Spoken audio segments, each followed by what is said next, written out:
Vous écoutez un podcast de EJR Radio, la radio pour tous.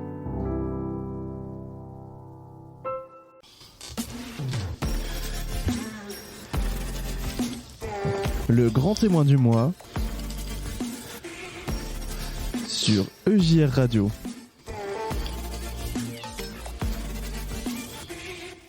Et on est heureux de se retrouver sur EJR Radio pour un nouveau grand témoin du mois. On n'en a pas eu pendant l'été et ça y est, c'est reparti. Alors aujourd'hui, on a la joie de recevoir Chloé Team. Alors au départ, c'est un groupe, peut-être même faudrait-il dire une fratrie, mais on en discutera après, composé de Chloé et Timothée, frères et sœurs. L'aventure commence lors de la pandémie, lorsque tous les deux se sont retrouvés confinés au Havre. Ces deux passionnés de musique ont commencé à poster sur YouTube des reprises, puis des compositions plus personnelles, qui ont tout de suite remporté un grand succès. Le leitmotiv du groupe, tu me corrigeras si je me trompe, mettre du beau dans la vie des gens. Ouais. Après quelques singles, qui ont remporté un beau succès. Aujourd'hui, Chloé et son groupe se lancent dans un projet hors du commun qui consiste à se rendre dans 10 lieux empreints de spiritualité pour se laisser inspirer, composer 10 chansons issues de cette expérience. Vous l'avez découvert sur EJR Radio grâce à des titres tels que Seul ou L'âne c'est moi. J'ai la joie aujourd'hui d'accueillir Chloé. Bonjour Chloé. Bonjour, merci de m'accueillir.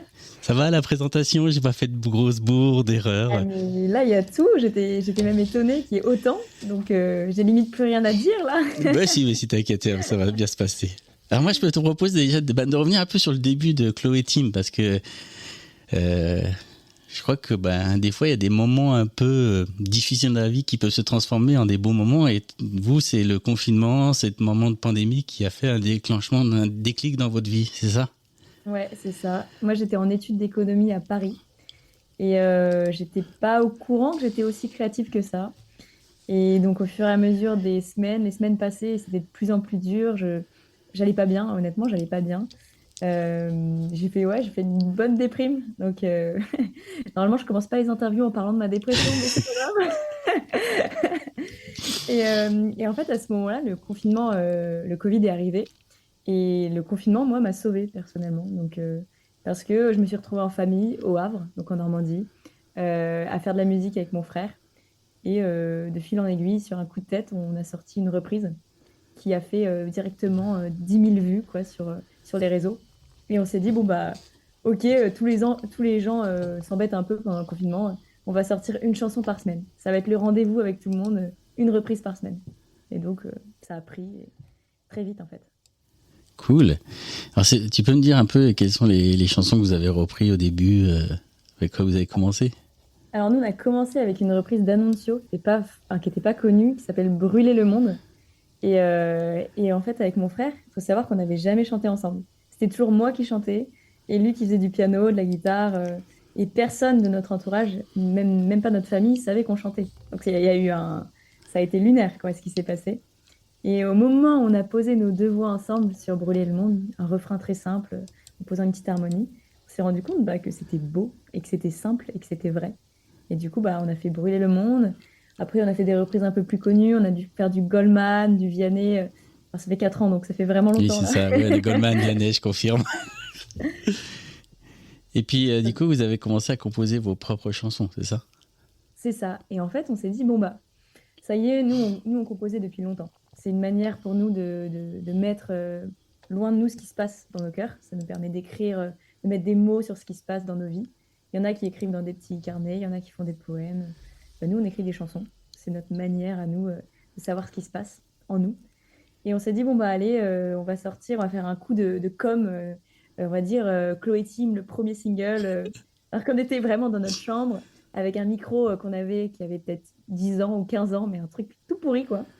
Et en même temps, c'était les joies du confinement. On a tout créé nous-mêmes. Et cette chanson-là, qui s'appelle Écoute-moi, elle est passée sur des radios, Énergie, Fun Radio. Elle a fait toutes les radios de France. Alors qu'on avait vraiment fait un truc avec un micro tout pourri. On avait mis 0 €. Et comme quoi. Comme quoi.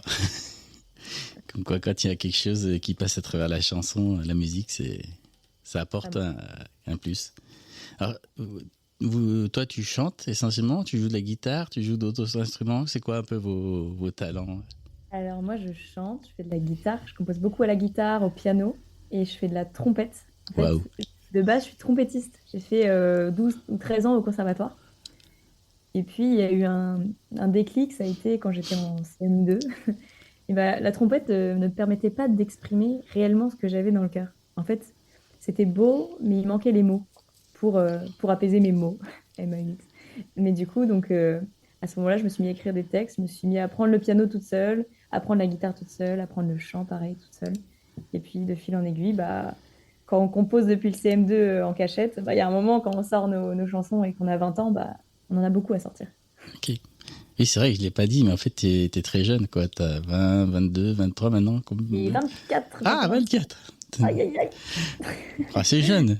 Justement, Ça c'est va. super parce que c'est un peu la tranche d'âge de nos auditeurs qui écoutent et ça peut peut-être leur donner des envies de se dépasser parce qu'en fait, tu t'es dépassé d'une certaine manière. Ouais, c'est beaucoup de. C'est des projets qui sont autant. Ils nous vivifient, ils sont aussi excitants qu'ils nous font peur. Moi, il y a des jours où c'est vertigineux parce que, bah, mine de rien, après, ce projet, il a pris pas mal d'ampleur. Donc aujourd'hui, j'ai une entreprise à gérer à côté. Donc c'est beaucoup, beaucoup de choses et en même temps, ça vaut tellement le coup. Donc allez-y, foncez, quoi. Genre, si vous avez des projets, faites-les. C'est clair, c'est clair. Du coup, bon, le projet est parti de là, de cette belle aventure, mais il a évolué. J'ai vu qu'il y a eu plein de chansons qui sont sorties, des singles, des concerts, des festivals, des premières parties. Parce que j'ai vu aussi que du coup, vos chemins ont croisé des artistes qu'on connaît bien sur UG Radio aussi. Vous avez fait, je crois, la première partie j'ai perdu le nom du groupe, qui fait du Queen, c'est ça? Ah, The World of Queen, Voilà. Fred Caramia, ouais. Voilà, nous on connaît plus Unité, mais sur Ah bah UG oui, Radio. bah, en fait, Fred, c'est vraiment, c'est un bon ami, c'est mon ingé son, enfin, on fait plein de trucs ensemble, donc ouais. Ah, trop drôle. C'est quoi un peu qui est devenu après, c'était quoi un peu la suite du coup des festivals un peu pour Et bah, en fait, il y a une anecdote assez rigolote, c'est que nous, on a été connus sur les réseaux, parce que le confinement, on était dans notre chambre, et au bout de 2 confinements, quand on avait fait déjà des centaines de milliers de vues, et ben on savait pas que les gens connaissaient nos chansons ou nos têtes ou quelque chose de nous, quoi. Et donc, au moment où on est sorti de notre chambre, il y a des gens qui nous arrêtaient et qui disaient: Ah, c'est toi, Chloé Tim. Puis nous, on disait: Bah ouais, enfin, mais on n'avait pas compris le truc de les gens nous connaissent, enfin, certaines personnes nous connaissent. Et du coup, la première fois où on a été invité en concert avec Tim, c'était vraiment notre premier concert de notre vie, quoi, en musique. Et ben on était la tête d'affiche d'un festival pour notre premier concert. Ah, d'accord. Et on est arrivé. Et les gens de la rue nous disent: Ah, c'est toi, Chloé Tim, machin. Et au moment où on voit l'organisatrice, elle nous dit: Bon, on est désolé, mais il n'y a que 800 personnes. Et nous, c'est comme... Je me souviens de mon frère, mais tétanisé, quoi. Donc, il y a eu pas mal de petites anecdotes dans le projet. Mais la vraie suite, c'est qu'on a sorti un EP il y a, il y a déjà 2 ans. C'était pour mettre fin à ce premier chapitre du confinement, tout ça. Et après, on allait chercher un peu d'autres sonorités. Mon frère a moins chanté, parce qu'il aimait moins ça. Donc, il s'est mis un peu plus en retrait sur la scène. Parce qu'on a chacun nos compétences. Voilà, on aime plus ou moins des choses. Et donc, on a recherché une autre sonorité avec beaucoup plus de ma voix, finalement. Comment on fait pour arriver à avoir un son qui nous plaît, qui nous ressemble, mais sans une voix masculine. Donc, il y a eu beaucoup, beaucoup d'étapes dans ce projet. Puis aujourd'hui, bah, il y a ce grand, grand album qui va sortir pendant toute l'année, là. Donc, on va y revenir sur le grand album, mais j'avais une petite question parce que maintenant, j'ai radio un peu partout et aussi à Rouen, en Normandie. Donc, j'ai vu que vous aviez même dans vos chansons un ancrage vraiment fort sur la Normandie. Tu peux m'en parler parce que ouais, quand je vous vois dans vos clips vidéo à Honfleur, à Étretat, ça nous parle, quoi. bah ouais, en fait, nous, on est normands, enfin 100%. On est né au Havre, c'est pas Rouen. Non. Non, je rigole. On est normand 100%, on est né au Havre, on a vécu à Rouen. Moi, je suis très attachée à la région, j'y retourne très très souvent. Et en fait, j'adore les paysages. J'ai une attache qui est vraiment énorme, quoi. J'ai envie d'y retourner. Là, je suis à Paris. Bon, bah, j'ai pas le choix, c'est pour le boulot, machin, mais moi, j'ai envie de retourner en Normandie, quoi. Bah, super. Du coup, on va venir sur votre nouveau projet. Là, je crois qu'il est déjà lancé, si j'ai bien compris. Est-ce que tu peux nous dire un peu quel est ce projet, son origine et où est-ce que vous voulez aller? Alors, en fait, simplement, nous, pendant 3 4 ans, on a sorti des chansons juste parce qu'elles nous parlaient, c'était un moment de notre vie, et voilà, mais il n'y avait pas trop de fil rouge. On- Et là, l'idée de ce projet, c'est de vraiment guider un peu les gens, notre communauté, les gens qui nous écoutent dans un voyage avec nous. Moi, j'ai envie de te dire, viens avec moi pendant un an, je t'embarque et je t'amène dans 10 lieux qui vont te permettre d'apprendre à te connaître, de te poser, de te poser des questions, dans un quotidien où c'est vraiment, j'appelle ça un quotidien machine à laver, c'est-à-dire qu'on se fait pousser dans tous les sens, on ne prend pas le temps de se poser. Et l'idée, là, c'est de vraiment donner 10 lieux spirituels aux gens, des lieux de leur quotidien. Et ils peuvent vraiment prendre du temps pour eux, apprendre à se connaître, et puis peut-être se connecter à plus grand, plus haut, si le cœur leur en dit, quoi. Alors, on peut divulguer un peu les lieux ou c'est Bien secret? sûr, bien sûr. Alors vas-y, je te laisse la place. Ah, alors le premier lieu, ça a été le désert. Donc le désert, c'est une chanson qui s'appelle du coup Le désert, qui est sortie il y a 2 semaines avec des sonorités orientales. On est parti dans le désert du Sinaï pour l'écrire. Donc, c'est plutôt sympa. Et enfin, on retrouve bien cette patte-là. Donc, si vous allez l'écouter, allez l'écouter d'ailleurs, elle est très bien. Alors, Euh, un ça, petit c'est le scoop premier. parce qu'on n'a pas encore, tous les mois on sort 4 nouveautés, on n'a pas encore sorti la nouveauté, mais ça sera dans nos nouveautés du mois d'octobre. Ah, bon, ben voilà, c'est bien, vous allez l'écouter. Donc, le désert qui, du coup, parle du fait de laisser tous les artifices de nos vies quotidiennes derrière nous pour juste se brancher à l'essentiel. Donc, ça veut dire laisser la super montre, la super voiture, mais juste savoir être au moment présent, quoi. Le désert, il y a pas de meilleur endroit pour ça, parce que quand on part dans le désert, on n'a rien normalement. Donc voilà. Après, le prochain lieu que j'ai pas encore dévoilé à ma commu, elle va Ah, être, ça va être, attention roulement de tambour, ça va être la ville. Parce qu'en fait, il y a une vraie solitude dans la ville et on pense pas qu'on peut vraiment prendre du temps pour nous, prendre du temps pour Dieu au sein d'un brouhaha de gens. Et moi, je dis toujours que l'endroit où je prie entre guillemets, le plus fort, c'est dans le métro quand il y a plein de gens parce que ils me saoulent ces gens-là. Et du coup, c'est vrai, quoi, on en a marre, quoi. Et du coup, je me remets à Dieu. Je me dis, ouais, Seigneur, aide-moi à passer ce trajet pas très cool dans les selles de mon voisin et juste à me poser, quoi. Donc, l'idée, c'est de montrer qu'en pleine ville, on peut avoir des temps, dans notre quotidien, on peut avoir des temps spi énormes. Donc, ça, c'est le prochain lieu. Et puis après, il y aura plein de lieux après, comme ça la sera mer, la secret. montagne, enfin voilà, beaucoup de lieux, quoi. Mais c'est quoi, un lieu tous les mois ou c'est plus long que ça En gros, il y a 10 lieux, donc 10 chansons, qui vont Mhm. sortir sur un an et demi.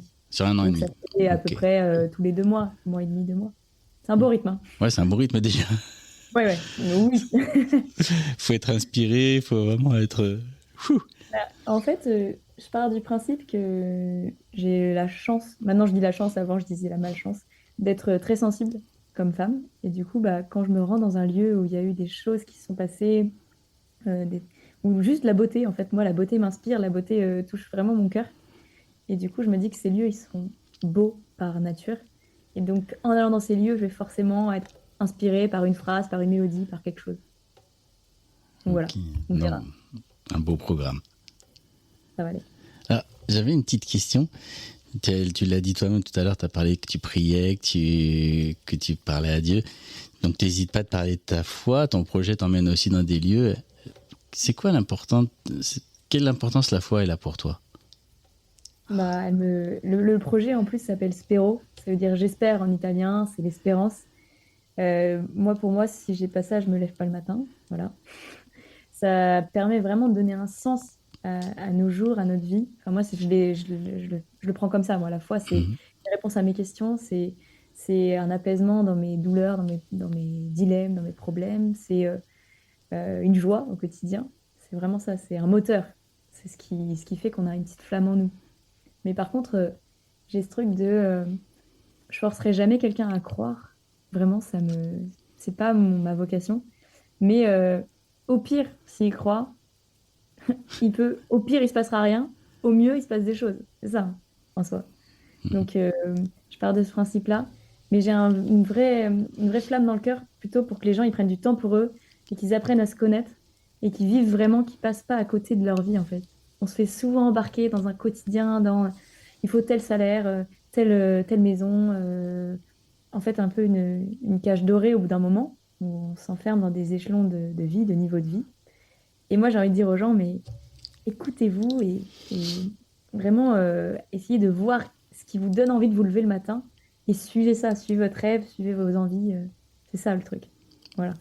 Alors tu parlais d'une flamme en toi. Est-ce que c'est un peu ce que tu as envie de partager, cette joie de vivre, cette façon peut-être différente de vivre, de donner du beau? Tu as parlé tout à l'heure de beauté, de ça. Est-ce que c'est un peu ça aussi que tu as envie de partager à travers tes musiques? Cette flamme? Totalement. Totalement. Et en fait, au début, c'était enfin, tout était très joyeux dans mes chansons. Et je me suis dit, mais en fait, la vie, il y a beaucoup de joie. Moi, je suis hyper optimiste. Mais il y a aussi des zones de douleur, de peine, de remise en question. Et ça, en fait, j'en vis énormément. Enfin, quand on est artiste, on a 12 000 questions en tête. Et même quand on n'est pas artiste. Oui. Il faut vraiment... j'écris 12 000 chansons sur mes questions, mais une joyeuse et je vais sortir que la joyeuse. Donc là, j'ai appris à vraiment mettre ça en chanson. Et en fait, c'est aussi se montrer vulnérable. Ouais, c'est Sortir peut-être, une chanson, c'est sortir des petits bouts de soi. c'est peut-être un peu plus de l'intime, quoi. Exactement. C'est se dévoiler un peu plus à travers la joie. Bon, c'est plus facile, mais commencer à parler de ce qui est intime, de ce qui est à l'intérieur de soi, c'est des fois un peu plus... Ouais. Et c'est dur d'être en vérité déjà d'être en vérité avec soi, de s'avouer des choses. Parfois, on veut pas, on se met des œillères. Mais alors d'être en vérité avec le monde et les gens et nos amis qui écoutent nos chansons, c'est costaud. Mais le but du projet, c'est ça, c'est d'être en vérité, soit avec soi et avec le monde. Ben, en tout cas, ça se ressent, comme je t'ai dit après hors antenne tout à l'heure, ça fait un petit moment que maintenant on vous suit à la radio et on ressent ça, cette envie de vivre, envie de partager quelque chose. Ben, nous, on peut que vous encourager à continuer parce que ça nous fait aussi du bien à nous. Bien, À travers les... Non, mais ça fait peut-être du bien à vous de le partager, mais ça fait aussi du bien à ceux qui entendent les chansons, qui entendent ce message différent d'être qu'il soit partagé. Donc continuez et puis allez-y, quoi. Bah oui, on s'identifie souvent à ce qu'on écoute. Moi, je sais que on aime une chanson parce que la mélodie nous plaît. On revient à la chanson et on réécoute ces chansons parce que le texte nous a touchés. C'est toujours ça. C'est Et du clair. coup, j'espère faire des textes qui touchent les gens pour que les gens reviennent et réécoutent les chansons, quoi. Donc j'invite nos auditeurs à aller en découvrir plus et à aller découvrir votre univers, ton univers avec ton frère et avec tes musiciens, parce que je sais que le groupe s'est aussi élargi. Vous avez commencé tous les deux, mais maintenant vous avez une petite équipe ensemble. Ouais, on est 4 ou 5 sur scène parce qu'on fait pas mal de concerts. On était au Zénith de Bruxelles avant-hier, pardon, pour le pape qui venait à Bruxelles. Bruxelles, d'accord. Voilà, simplement. Ok, super. Ah, du coup, on va bientôt se quitter, mais est-ce que tu peux nous dire un peu déjà comment on peut suivre ton projet et comment peut-être que si des auditeurs ont envie de vous aider, comment ils peuvent aussi participer d'une manière ou d'une autre à ce projet? Carrément. En fait, tout simplement, on est sur tous les réseaux sociaux. YouTube, c'est Chloé Tim, Cloetim, tout attaché. Ok. Instagram, Facebook, TikTok. Et oui, j'ai TikTok. Je n'avais pas TikTok avant. Et puis, en fait, on a lancé une campagne de financement de ce projet qui s'appelle Spéro. Et il faut qu'on récolte 10 000 euros. Donc, c'est quand même une sacrée somme. Oui, c'est clair. Pour vivre tout ce projet-là et le partager avec les gens et embarquer un peu tout le monde dans l'aventure. Alors, il y a des petits goodies, quoi. Il y a des t-shirts très stylés. C'est moi qui les fais, donc ils sont vraiment cool. Il y a plein de choses pour remercier les gens. Et puis, les dons, ils sont défiscalisables à 66%. Donc, finalement, pour tous les gens qui font des dons à la fin de l'année, n'hésitez pas parce que nous, ça nous sert énormément, quoi. Voilà, c'est juste ça. Ok, le message est passé. De toute façon, on va relayer sur nos réseaux sociaux toutes les informations pour que les gens puissent aller découvrir. Ah, c'est cool. Et en tout cas, merci d'être venu. Alors, on a une tradition sur notre radio qui est pas toujours la plus facile. En fait, on demande toujours à notre invité. C'est un peu une parole libre. Si tu avais un message, une parole que tu aurais envie de partager avec nos auditeurs, avec les jeunes qui écoutent la radio, qui vont avoir entendu ton témoignage, c'est libre, tu peux dire ce que tu veux. L'antenne est à toi. Quel serait le message que tu as envie de passer? Sympa.